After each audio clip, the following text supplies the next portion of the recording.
अक्सर ऐसा होता है ना कि असली ताकत हमें दिखाई ही नहीं देती, वो पर्दे के पीछे छिपी होती है। आज हम एक ऐसी ही कहानी सुनेंगे, खामोश ईंधन और चमकती हुई लौ की।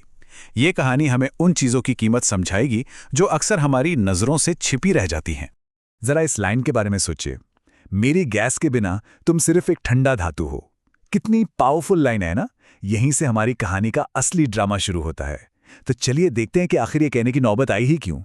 तो चलिए, कहानी शुरू होती है एक किचन से। एक ऐसी रसोई जहां हर रोज गर्मा गर्म मज़ेदार खाना बनता था। और इस रसोई के दो मेन किरदार थे, एक गैस सिलेंडर और एक चमचमाता हुआ चूल्हा। इन दोनों की पार्टनरशिप थी तो अदृश्य, पर थी बेहद जरूरी। अब देखिए, ये दोनों किरदार एक दूसरे से बिल्कुल अलग थे। एक तरफ था सिलेंडर, जो एक अदृश्य इंजन की तरह था। भारी भरकम चुपचाप कोने में पड़ा हुआ, उसका काम था बस ईंधन देना, लेकिन उस पर किसी का ध्यान नहीं जाता था। और वहीं दूसरी तरफ था चूल्हा, किचन का चमकता हुआ सितारा, काउंटर पर शान से रखा हुआ, जो खाना पकाता और सारी तारीफें भी वही बटोरता था।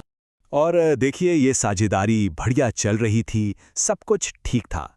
लेकिन फिर एक दिन चूल्हे के घमंड ने इस खामोश रिश्ते में दरार डाल दी। ये वो पल था जब दिखने वाली कामयाबी अपने उस अदृश्य साथी को भूल गई, जिसके बिना वो कुछ भी नहीं थी। चूल्हे ने सिलेंडर पर ताना कसते हुए कहा, लोग मेरे बनाए लजीज खाने की तारीफ करते हैं, पर तुम्हें तो कोई नोटिस भी नहीं करता। उसके शब्दों में घमंड साफ झलक रहा था। वो ये भूल ही गया था कि वो दोनों एक टीम का हिस्सा हैं। और फिर कहानी में एक जबरदस्त मोड़ आया। सच का सामना करने का वक्त आ गया था। उसी शाम जब खाना पकाने का समय हुआ, तो कुछ ऐसा हुआ जिसकी चूल्हे ने कभी कल्पना भी नहीं की थी। लेकिन सवाल तो यही है कि जब ये खामोश ईंधन ही खत्म हो जाए, तब क्या होगा?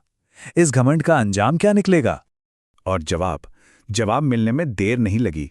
वो चमकता हुआ चूल्हा बस एक ठंडा बेजान धातु का टुकड़ा बनकर रह गया।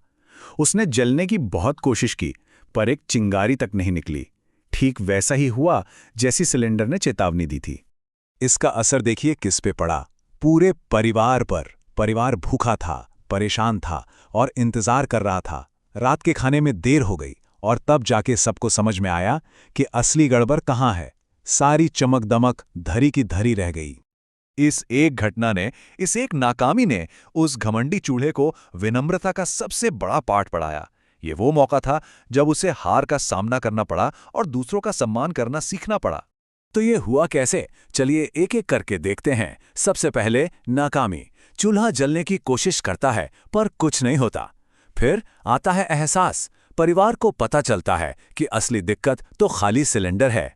इसके बाद होता है बदलाव। खाली सिलेंडर की जगह नया आ जाता है। और आखिर में विनम्रता। जैसे ही लौ वापस जलती है, चूल्हे को अपनी गलती का एहसास होता है, उसे शर्मिंदगी होती है। और बस उस दिन के बाद से सब कुछ बदल गया। चूल्हे ने सिलेंडर का सम्मान करना सीख लिया।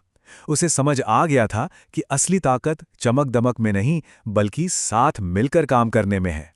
उनकी पार्टनरशिप अब पहले से कहीं ज्यादा मजबूत हो गई थी। तो इस छोटी सी कहानी से हमें सीखने को क्या मिलता है? इसका सबसे बड़ा सबक ये है कि हर किरदार, हर भूमिका की अपनी अहमियत होती है, चाहे वो नजर आए या ना आए। इसी को कहते हैं इंटरडिपेंडेंस, यानी कि एक दूसरे पर निर्भर होना। जहां कामयाबी के लिए हर किसी का रोल जरूरी होता है, दिखने वाला भी और वो भी जो पर्दे के पीछे काम करता है, बिल्कुल हमारे चूल्हे और सिलेंडर की तरह। तो अब ये सवाल हम सबके लिए है।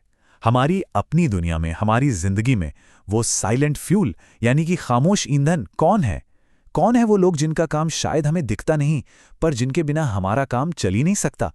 इस बारे में सोचिएगा जरूर।